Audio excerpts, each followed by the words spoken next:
thank you. It's a pleasure to be here. Talking about cultural differences, I think that everybody knows about Romanian Dracula. I'm sure you know. And the American interpretation is about vampires. The Romanian vision about this, it was really a ruler who was drastic about corruption. So you can see already here we have differences. I hope after this presentation you'll know also about hospice and palliative care in Romania, and none of you will have some problems in the evening after dinner being on the table with me. So I will talk about how in Romania we moved from a local service, which is Hospice, Casa, Sperantei, to a national strategy. And just a few words about Romania. It is one of the countries in Eastern Europe who has been a socialist country. And it is now a lower middle income country, which, as Catherine was saying, is basically just not giving us any more reduced rates at conferences, but not really helping with the income. We are a member of the European Union since 2007. That has been a good step for some reasons. It has obliged the country to really bring adjustment in the legislation, and a lot of adjustments were helping basically also the health sector. Life expectancy in Romania has increased steadily, but still we are, with a lot of our health indicators, we are below the European Union. And you can see as leading causes of death, cancer is the second cause after cardiovascular diseases. And very nicely put, we have our healthcare system in a continuous reform since 2000, a reform which is never ending.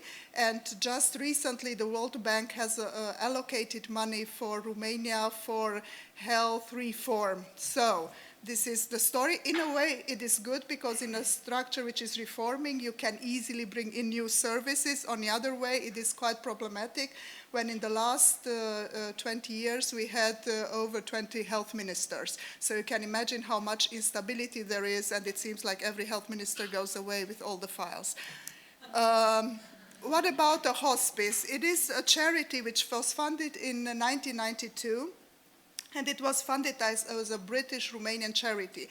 And I liked very much today when I was hearing about the model. So are we talking about bringing in expertise and adapting it, or are we talking just about bringing in expertise and making it work as expertise per se? And although it was started with support from UK, I think it was really developing, looking at the needs existing in Romania.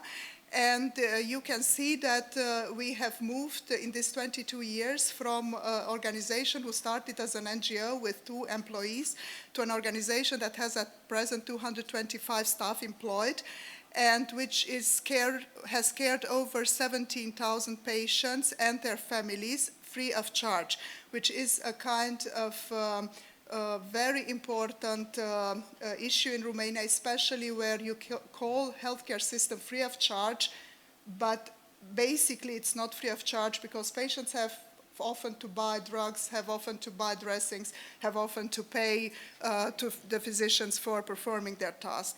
And the organization is, through the training and through the advocacy that it has done, is a kind of benchmark organization recognized in the region. We started in the middle of the country in Brașov, where I'm coming from, and then we decided for advocacy purposes and funding purposes, we really need to move also in the capital, in Bucharest. And in Brașov, a part of having in the center, in the main city services, we developed also rural satellite teams, and so we have a coverage probably more than 60% of the needs in the county of Brașov, which is totally different from how it goes on in the rest of the country. And although I said we were in partnership with Eleanor Foundation from Kent, basically we started with home care. So not with the hospice, but with home care, and that was because that was where the patient were. I think when we are discussing where do patients want to be, we had a survey, and the patient wanted to be at home, and that was over 80%, but they wanted to be at home with support. So they simply didn't want it just to be at home and receiving no care, but at home with support. And I think if we look at our mortality data, we have over 87% of patients dying at home in Romania. And I think we have to really acknowledge this and try to develop some services to keep this culture and not really develop institutions and more beds and move people into units. After 10 years of doing home care, we developed then the inpatient unit and outpatient, so a service, a complex service with inpatient, outpatient,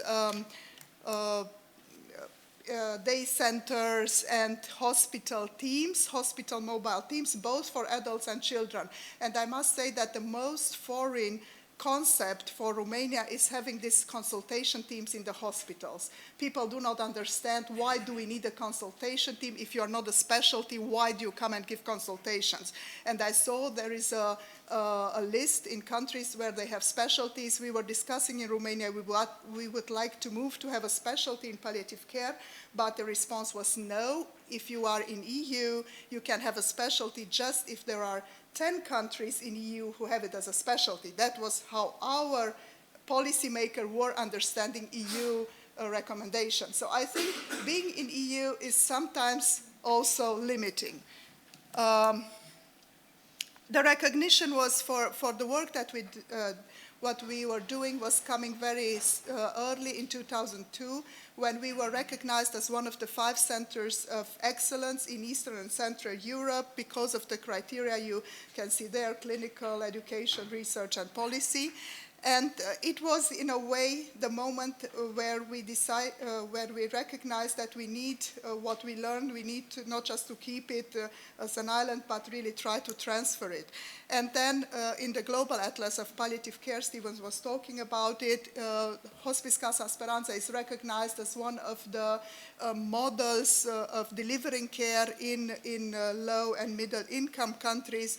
And we could see that during the years, the transfer of expertise from our centers to around 13 countries around in the region is ongoing.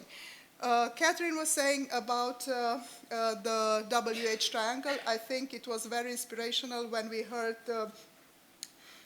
this model, because in a way it was helping structuring the process around the main areas where we needed to do our work. And although we were an NGO, we felt that we need to engage. If we really want to develop palliative care, we need to engage in all these areas. And the first thing that we did, and we are very successful, is the education part. We have had since the opening of the education center, over 17,000 attendances to the training programs that we did there, and I will present just a few of them. This is the place where we started the training. It looks more like a house and it has a spirit about it, but it was the place where we were starting voluntary doing multi-professional courses and basically preparing the palliative care subspecialty course and piloting it voluntary on people who were just willing to learn about palliative care. And we were really lucky.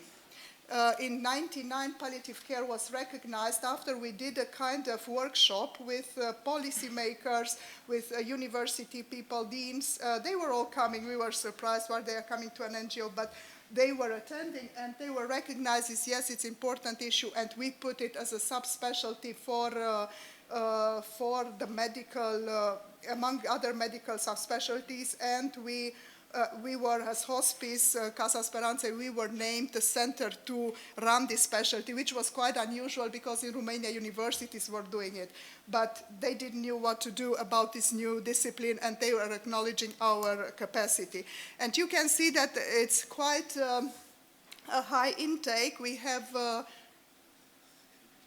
I have to move. I don't like it, you know. I have to stay here because I don't like obstacles. Okay.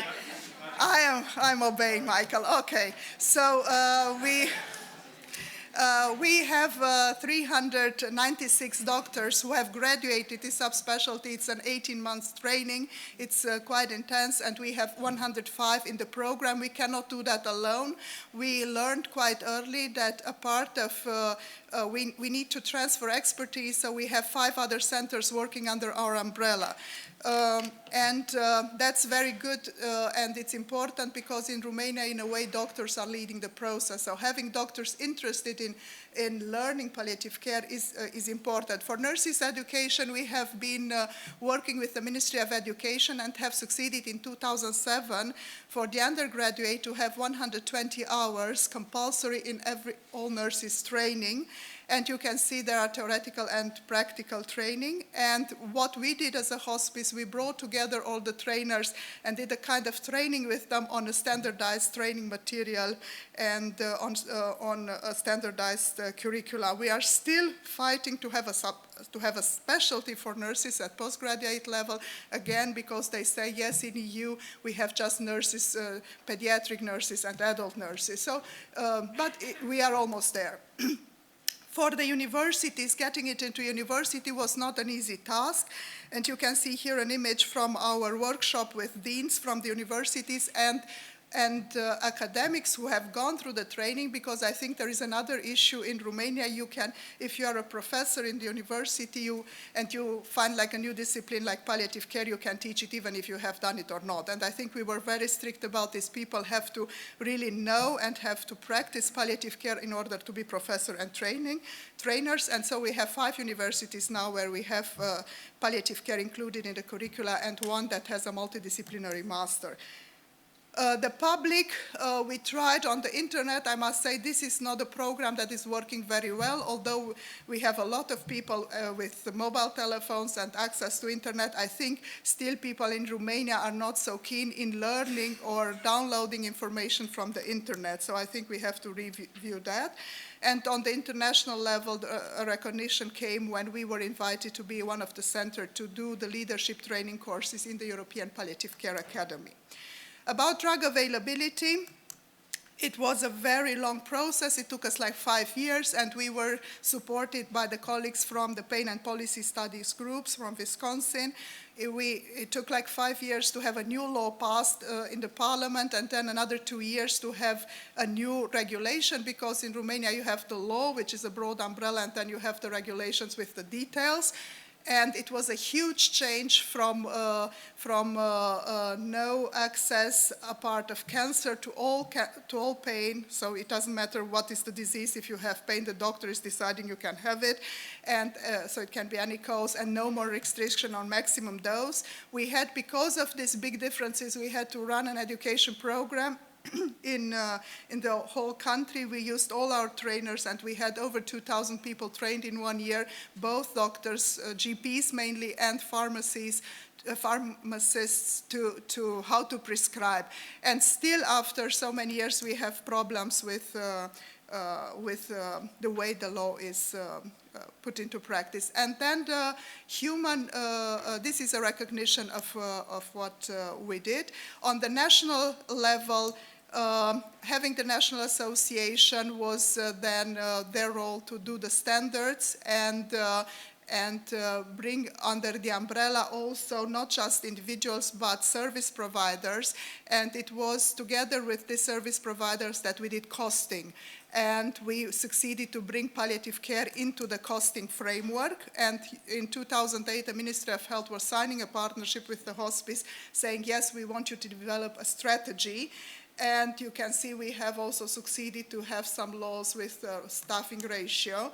These are the services. And although there was a huge driving force developing these services, we have like 7% coverage with palliative care. So we decided we need to relook at our strategy, and this is how our new strategy is looking. It has basically 3 levels. The first is support for self-care. The second is basic palliative care through GPs or through doctors in hospitals. And the third level is basically the specialized palliative care. And then there is one level, which is going through all of them, support for development of and education and standard.